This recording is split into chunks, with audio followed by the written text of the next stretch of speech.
up, say? Yeah. What's going on, everybody? It's a special episode of Post P Chronicles. I'm Will. And I'm Steven. And you already know it's the Post P Chronicles. So, like I said, we got a special episode and a special guest. Steven, who do we have today? We got the one and only previous guest on our show before, San Diego local, NPC competitor searching for his pro card, Brian Cota. What's up, Brian? Hey, what's up, guys? What's the deal, man? We got you back on the show. Good, Yes, bad, indifferent. I don't know. You're going to tell us. So what brings you back to Post P Chronicles? Well, before the last show, or episode, I got back, and it was pretty much about how I came up in life, and how I went the wrong route, and how I turned my life around and stuff like that, and I'm back again because I had a little setback, violation of probation. You know what I mean? I was doing what I had to do, but slipped up, missed a couple of drug tests. But I also had somebody else preying on my downfall, putting false allegations on me, which kind of sucked in a way because I'm over here trying to do good, turn my life around. But I just had someone just, I guess, out to get me, and my probation caught wind of it, and I went to court. They read the allegations, and I just kind of shook my head, and I was like, I think those are false because I was never there. I never did that. So, but I'm gonna let my lawyer handle it, and I'm gonna let God handle it. And we went to court, and all those false allegations got dropped. Thank God. And my probation officer was like, "Well, wait, he missed a couple of drug tests previous months ago," and I just looked at my probation officer, and I was just like, I thought we were on the same page. Those were work related. I was working long hours and I wasn't able to make it to the testing site. And my judge was like, looked at me, and he was just like, "Oh, really? Why wasn't I informed of this?" And I was just like, well, she started talking. She's like, "Well, it's because I have a big caseload and this and this." And I was just like, my lawyer came up to me. He's like, "Look, you're probably gonna have to do 10 months. You're gonna be done with probation, but you're gonna do 10 months. And I was just, yeah, and I was just like, 10 months? I was like, 10 months? I was like, and for those who don't know, Brian, how long have you been out? So I was out right now or previously? No, at the point where you were going to get resentenced for 10 more months. Oh, so I had been out 13 months. So I was already out for a year, doing good. I had just did my show in August. It was the Anaheim Fit Expo. I didn't place where I wanted to place, but I was happy with where I was at. I was very content with my physique. You know what I mean? So I was working, just did my other show, was ready to start prep for my other show, gonna get my bulk up and, get enrolled into school. And then I got hit with this side curve. Like, I literally get home from work. I'm literally just got done eating a meal, playing with my son. I get a knock on the door. "Yo, someone just slashed your tires." And I'm like, "Yo, what the heck?" And I'm like, so I run out, and they're like, "They left this." So it was like a single tire spike strip. So I'm like, I'm walking out to my car, and I'm like, man, I don't owe nobody money. I haven't done nobody dirty. Like, I don't have no bad deeds that are going to come back and haunt me. So, and I'm just thinking, and then next thing you know, I have Chula Vista PD pull up, and I'm thinking someone called the cops. So I was like, all right, hey, they're like, "Freeze, get on the floor." And I'm like, whoa, whoa, whoa, whoa, whoa. I'm like, this is my car. They're like, "Get on the floor." And I'm like, excuse my language. They're like, "Get on the floor right now." And I'm like, relax. I'm like, this is my car. Someone just slashed my tires. They're like, "We'll explain that." They're like, "Are you Brian Cota?" I'm like, "Yeah." "What's the problem?" They're like, "You're under arrest." I'm like, "For what?" I was like, they're like, "You have a federal warrant for your arrest." I was like, "What?" I was like, I'm confused. I just talked to my probation officer yesterday. I just saw my state probation yesterday, and I didn't get arrested. I said, "Well, what are these allegations?" I said, "You guys don't arrest me. Marshals do. I'm federal property." And they're like, "No, we're arresting officers. Get on the floor right now." I'm like, all right, man, whatever. And then, so I get on the floor. They're like, "Do you have any weapons in the car?" And we have a search warrant for your girlfriend's house. And I'm just like, "What are you guys talking about?" They're like, But let me ask you this. Let me stop you right there, because when all this is going on, you just said you was playing with your son. What's going on inside the home? Like, does your son witness all of this? Is your girlfriend witnessing all this? Who's witnessing this go down? So my little sister was witnessing this because my son stayed in the house. My mom stayed in the house. So my little sister came with me, and it was my neighbor. My girlfriend was at her mother's house at the time. She was going to come right after, and we were going to spend time right here. So my little sister's right next to me, like this whole time. They're pointing a taser, or I believe a firearm, one of the two, at my 12-year-old sister. You know what I mean? And I'm just like, yo, you guys need to relax, bro. Like, they're like, you better not have no weapons. You better tell us what you have. I'm like, bro, I don't have nothing, bro. Like, I don't know what you guys are talking about. I just got off of work. I'm spending time with my son. This is my second weekend with my son because I was doing a custody battle with his mother. So this whole time I was taken from my son because, again, false allegations. And I'm sitting there in my head. I'm like, bro, this cannot be happening right now. Like, So I'm what were these working. allegations? What happened? What was these allegations? So these allegations is where she said that I had went to her work, right? Mhm. And I threatened her with her life, which was false because I didn't go near. She works at a local grocery store. I'm not gonna say where, but she works at a local grocery store. Months back, she put a false restraining order on me to keep with my son on it to keep me away from him. Oh, this the mother of your child doing all of this. Yes. Oh, wow. Okay. So I'm dealing through this. So This is all no this news time, right here. yeah. Dang. So I'm going through all this. Like, I haven't seen my son. Like my heart just got ripped. So I'm battling to get this. So she put this false restraining order on me. I filed for divorce. She did that to rebuttal. And then I was like, all right, cool. I'm gonna hit you with the restraining order too, since you've been harassing the girls that I've been talking to or hanging out with, threatening them. Cool. If you hit me with the restraining order, I'm gonna hit you back. Just know if you get hit with the restraining order, you're getting deported because she's not a full citizen, right? So, we finally went to court. We agreed on terms. All I asked for was 50-50. You know what I mean? All I want to be is a father. I don't want to take him from his mother. The child needs both parents, and that's all I want. I'm not trying to take him away from his mother or nothing like that. I just want 50-50. I just want what's equally mine. That's it.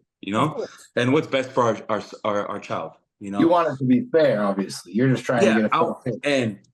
And this whole time, she's like, no, I want full custody. I want medical rights, school rights. I don't want him. You can see him once a month. And I'm just like, no, that's not going to happen. Like, that's not going to happen. Like, I helped raise him.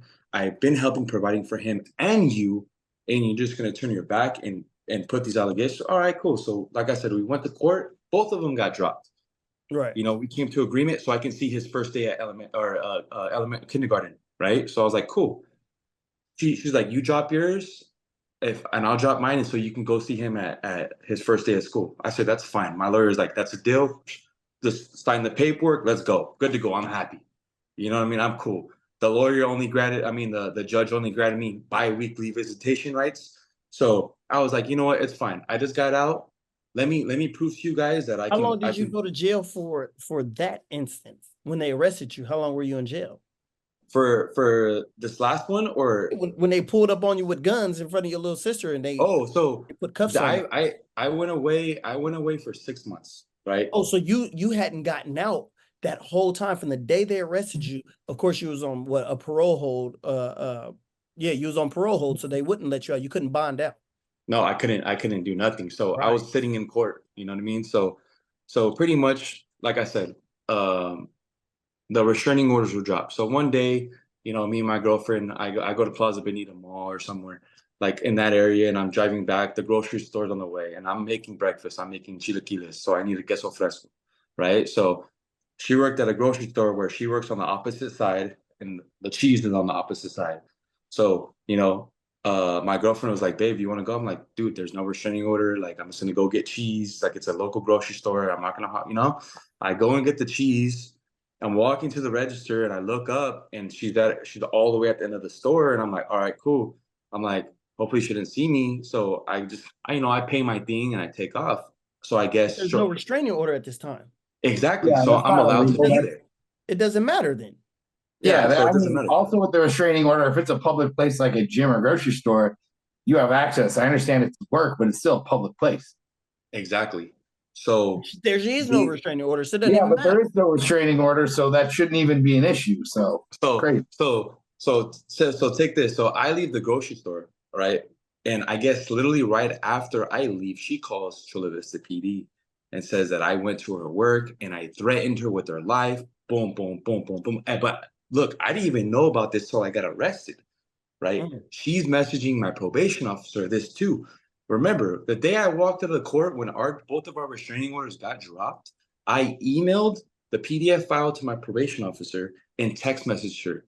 And she replied, okay, I got it.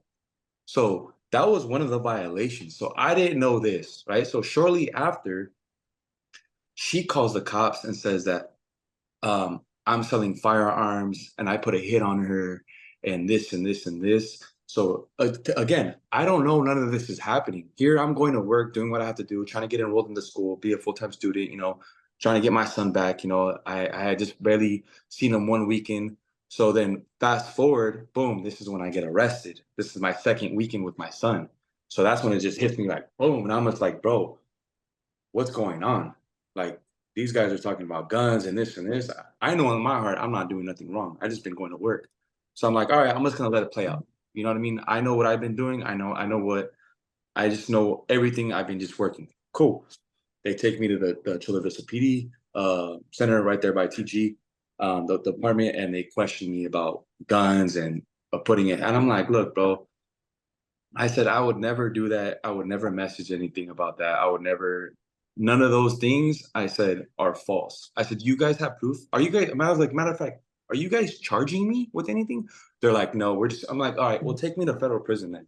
I'm facing a violation, right? They're like, yeah, you're facing a violation. I said, okay, let's go. Where am I going? MCC or GEO? They're like, I think you're going to GEO. I said, what's my violation for, if you don't mind me asking? And they're like, not reporting an address. And I'm like, in my head, I'm like, not reporting an address. I said, I haven't moved. I said, so they're lying. All right, cool. We'll go to court. Fine. It is what it is. I've been through this road. I'm gonna get out of it. I'm gonna get out of that again.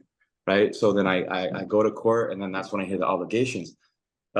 Violating a restraining order, which was never in place, and threatening a person, and then the other one where it was missing the drug test. So I go not back even from court. failing the drug test, just missing. Just missed it. Yeah, I just missed it due to the work. Other two, there was obviously no evidence of ever happened, correct? So that's why they were dropped. Yeah. There's no evidence. So we went back to court. That was just the hearing. I went back from court and I called my lawyer and I was like, yo, what are the dates? And he's like, yeah. He said the dates. I'm like, yo, that restraining order, our restraining orders got dropped like I think 3 or 4 months prior to that. And I said, for my probation officer to violate me as well is nonsense because I notified her immediately as soon as I walked out of the courthouse. I said, so whose side is she on? It sounds like she's taking this girl's side on getting me arrested and violated on false allegations. So that's when we went to court. The judge was already mad because he's like, these are false allegations. Why did I have this guy arrested? You know what I mean? He's looking at my probation officer like, yo, this is bullshit. Well, why did I have the marshals or local PD go arrest this man? And then that's when she pulls out, oh, he missed a couple drug tests. And I'm just like, Violated you. yeah, I'm like. So let me ask you this. So as you were going through all of that is, of course, it would stress anybody out. Yeah. The beautiful part is you went through it. You've been through it before. You like, when I come out, I won't have any probation. I won't have federal or state probation or parole. So now once you were free, and I'm talking about really free. Yeah. How did that feel? Man, I mean, that was amazing. I got a question prior to that, though. So obviously, because we're going to get to that in a second. That's a great question, Will. But my question is, obviously, this doesn't happen in a vacuum. It doesn't only affect you now, right? You got a son. You got a girlfriend. You got a job / career you're working towards in the electrical field. Trying to get into school. And now those are all gone, right? For 6 months. Yeah. What's going through your mind there? Because it sounds like you were, besides missing the 3 drug tests, you were basically on a straight and narrow path, right? What's going through your mind? So, I mean, like what's going through my mind now or? When you realize like, okay, I'm going back for 6 months. Well, the first one, it was just like my lawyer walked up to me and he's like, look, man, you're probably going back for 10 months. I'm like, 10 months, bro? I'm like, bro, I've been doing good, man. Like, I've been doing everything I need to been doing. I've been in contact with my probation officer. I have had no police contact, no whatsoever, nothing. I've been going to work, doing what I had to do, trying to just turn my life around. And I was like, you know what, man? Whatever, bro. Like, run it. You know, it is what it is. At least I'll be done with paper, just like you said. So the judge was just like, you know, the probation recommended 6 months. The prosecutor or DA recommended 7 months. You know, my lawyer was like, hey, we're gonna ask for 4 months or for 4 months. And you know, I said the judge was gonna continue, and my lawyer was like, look, can my client speak? You know, before he gets sentenced. Oh yeah, I apologize. Mr. Cota, would you like to speak? Yeah, yes, Your Honor. I said, look, I apologize for missing those drug tests. I understand that is a violation. All I'm asking for is you give me a chance. I'm not asking you to let me out today. I'm just asking you to kind of rethink on what you're going to sentence me, because I am working right now full time and I'm about to start school. You know, so if you can just consider that, so I can get back out and continue living my life and trying to be successful.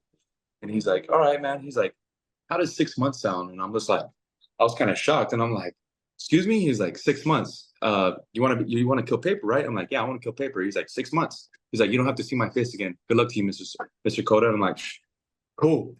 Bet. After Man, so obviously you sound like that was happy. You was real happy at that moment. Like, man, 6 months, no paper, and then you do get out. You get out, no paper, free. I see the smile. That yeah. freedom is real when you ain't got nobody to answer to. That's that real freedom. So how did that feel? Because it's been a long time, right? It's been a long time since you've been no paper, no supervision at all.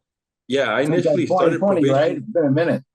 Yeah, I initially started probation. I mean, I caught my case 2013, and I got out 2016. So I've been on probation since, you know, and you know, I've had my ups and downs, you know, and you know, I've been grateful through, I mean, everything I've been through, you know, because it's made me a man of who I am today, you know, with all those downfalls, setbacks, you know, every walk, like every path that we walk is a learning stone, you know.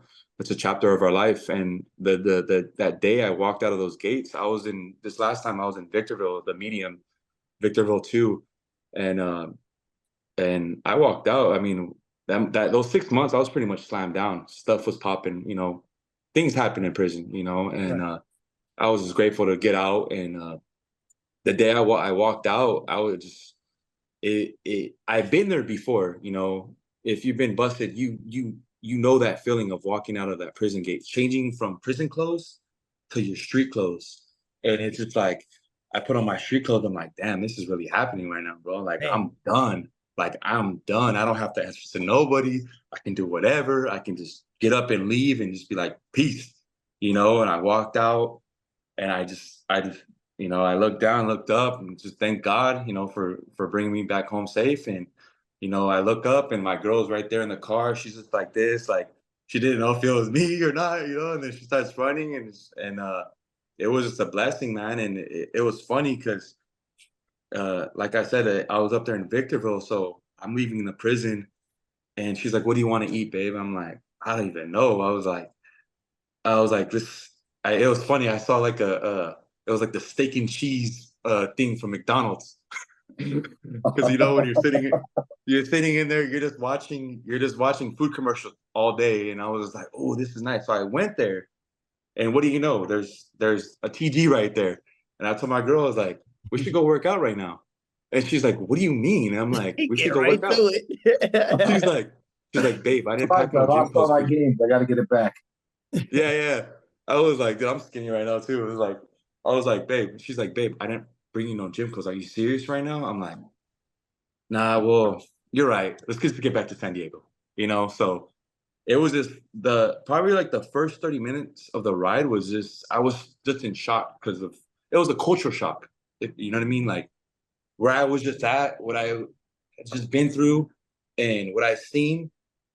And when I came out, it was just like, I'm free. Like I don't have to report in 72 hours. I don't have to call the testing line no more. I was like, all right. I said, my coach hit me up immediately, Coach Dom. And he hit me up immediately. He's like, bro, welcome home. He's like, hit me up when you're ready. He's like, I know you want to start ASAP. Just get settled in, enjoy some food, have fun with your family, but hit me up when you're ready. He's like, because we got work to do. And I'm like, say less, you know?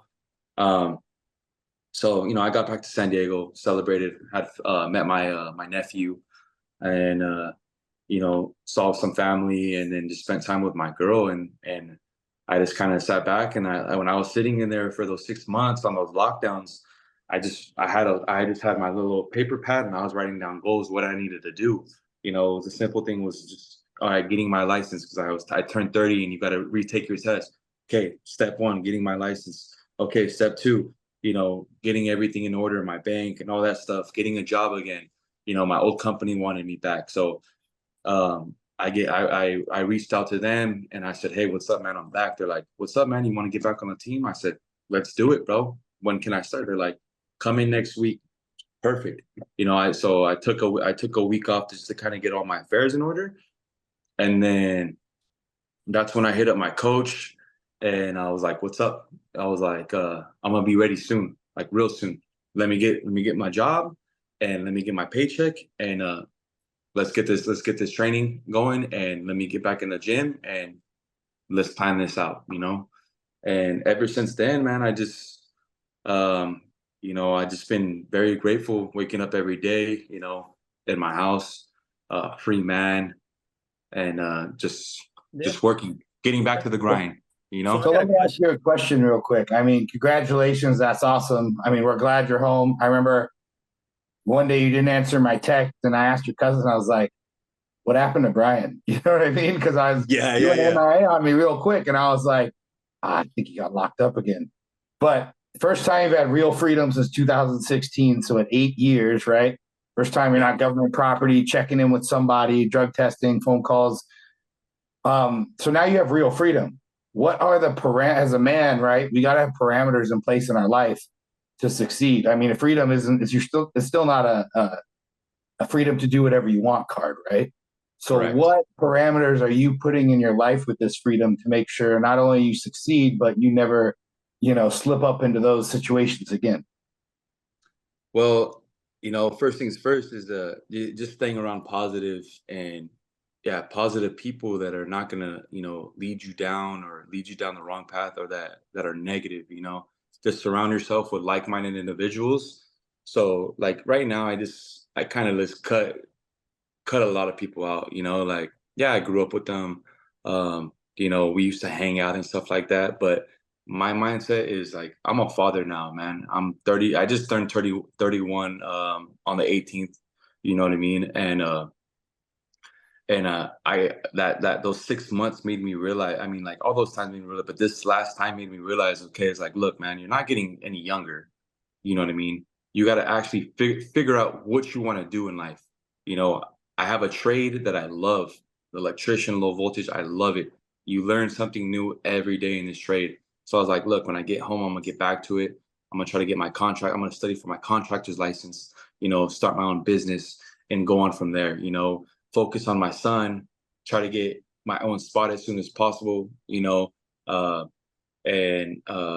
you know, just work on my bodybuilding as well, because, you know, honestly, man, I haven't been in the gym and I still feel out of whack. I don't have my muscle.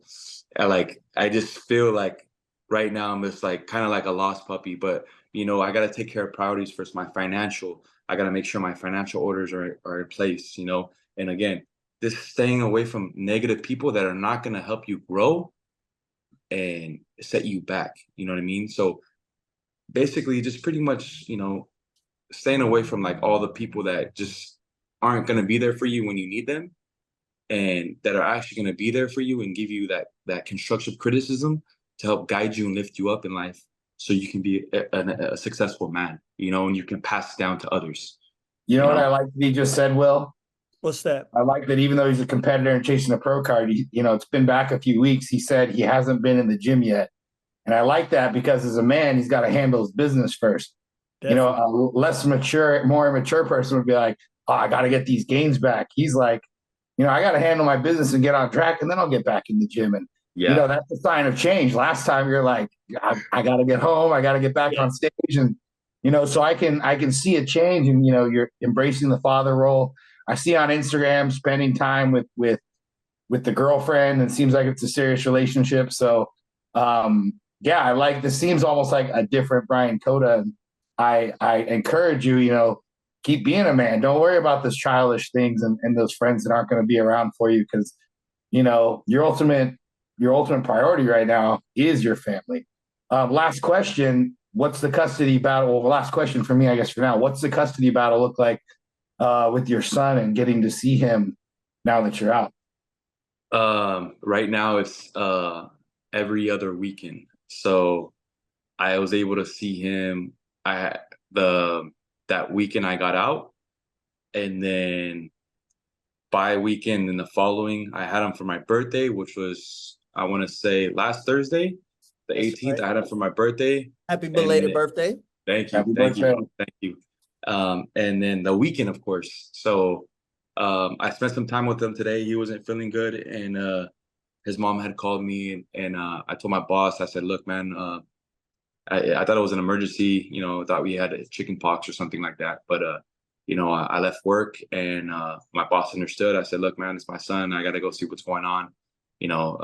His mom can't get out of work. I got to go pick him up and take him to the doctor. So I was luckily able to spend time with him today. So right now I pretty much have him 14% of the time, which is not what I want, but I'm working towards, getting a lawyer, looking for a nonprofit organization that helps out single fathers or something to help me get full custody, or not full custody, like 50-50 custody with them right now. So, like I said, I'm just barely getting back. It's been a month and a couple days. So I'm working on it, day by day. There's so much I can do, so many hours in a day that I can, do what I can. But so that's what it's like right now. It's not what I want, like I said, but I'm grateful for every second that I spend with them, and I cherish it. So, and hopefully in the future, once I get my own spot and, in school, and, can show the courts that, hey, yeah, he's been locked up, but hey, this guy literally got out and he went back to work. He's a full-time student. He's got his own spot. He's doing what he needs to be doing. Give this man some more time with his son, So I'm just gonna let everything play out how it is. I'm not gonna rush nothing. I'm just gonna do everything the right way and just let everything handle it, because I know at the end, I'll get what I have coming, Definitely, you what you got coming. But I got a question. What you going to school for? Well, I was gonna go to school for marketing, right? And my girl, she graduated. She has her ceremony at SDSU this coming month. So she does marketing, right? So me, like, I love, everybody loves making money, right? So yep. and you have to, that's how you thrive and survive in this world, right?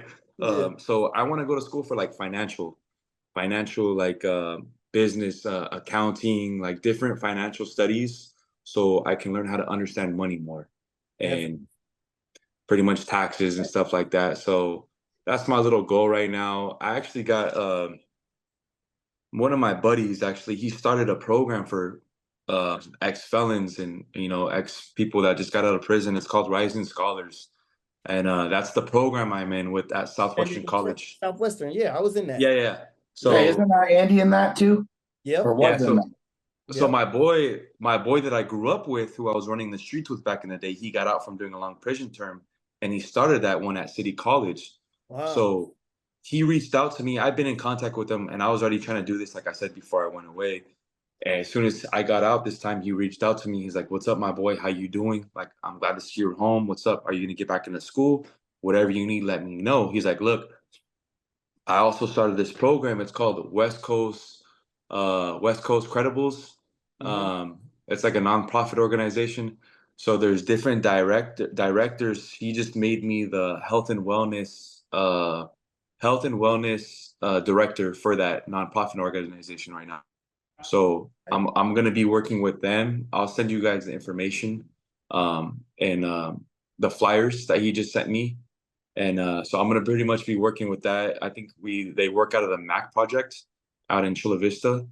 But I will be working with Rising Scholars and the West Coast Credibles as well now. So I'm trying to definitely give back to the community, especially people like myself and yourself, that, been through the system and you don't know what to do. And, sometimes it's hard to do, like, to step in that education door, but you know what I mean? It's, what is it called? I just want to be able to give that to other people that are coming out and let them know, hey, school's fun. You know what I mean? We can help you out. If you want to get your life in order, what's up? Talk to us. 100%. So I'm trying to get more involved with that. I'm giving back because when I was younger, I wish I would have had that guidance, and kind of instead of going back into my old ways or just thinking I knew it all when I really didn't. But that just comes with growing up as a man and going through your ups and downs and hurdles. So I'm also going to be part of that. So like I said, I'll send you guys the information on that. But man, sound like you got a lot of blessings and a lot of great things in your future. And me and Steven, I know we are definitely glad to be a part of anything you got going. We know for the type of sure. you are with setbacks. We ain't worried about it. And I love that. I love that you're busy too. The devil, what they say, idle hands, the devil's workshop. So you're doing organizations, you being a dad, you're working, you're going to school, you're gonna get back into bodybuilding soon. There's no time for BS, so that's good. Yeah, definitely. Will and I, whatever you got in the works, we'll definitely support you and for sure. And I appreciate that, guys. And likewise, whatever you guys need help with, just reach out to me. You guys have my number. And like I said, whatever you guys need help with, man, I can't offer much, but my knowledge and my heart. That's all we need. That's all we need. I got one more question. I know you're not there yet. What's your plan for your next show? What show am I gonna do? Yeah, what do you got on the horizon? I've been talking to my coach. He just sent me my meal plan, and I wouldn't mind doing a local show, but just as a warm up. But I'm kind of just shooting for Arnold. I just kind of you love that Arnold. Next year, we're talking next March. Man. Yeah, next March. So it's gonna give me enough playroom to do what I need to do to get that size. So that's my goal. That's my goal. But sometimes life happens. But I might do a warm up show. But I'm definitely shooting for next March for the amateur show. And I'm just trying to go for the kill. You know what I mean? It's been long enough, and I feel like this last show, I know what I needed to develop on. And I'm sure you guys know, I was training with you and stuff like that, my chest and a few other things, and tapping my shoulders more. But I feel like if I really just focus on this prep and get my size up and do what I need to do for March next year, I feel like I can pull it off. Like I just feel it. So at the end of the day, it's all down to me and my training, and I know once I'm focused on something, I ain't gonna let off that gas pedal, So it just, there we go. That's it, man. That's the show I'm shooting for. Like I said, I might do a local show depending on what my coach says, but for sure I'm gonna do Arnold. So hopefully they don't cancel the amateur show like they did one year. But hey, you're like, before I die, I'm gonna do the Arnold. I dude, I have to, bro. Like, it's just when I first went to that show, and I'm like, when I saw rest in peace Cedric McMillan and the youngster, what's his Dallas name? McCarver. Was it Dallas McCarver versus McMillan? Yeah, it was them two, and I saw those dudes on stage, and I was just like, bro, this is amazing, And sadly, shortly after, they passed away, and it was sad because McMillan, Cedric was one of my idols, man. I looked up to him. He was a very humble bodybuilder, and gave back to a lot of people. He was a veteran as well, and he just was about being a father and uplifting other individuals, and was very humble in the sport. Didn't think he was the best. He joked around and stuff like that. So when I heard he passed away, I was like, man, I gotta win it for him. There you go. I love it. But Will, you got anything else you want to close with?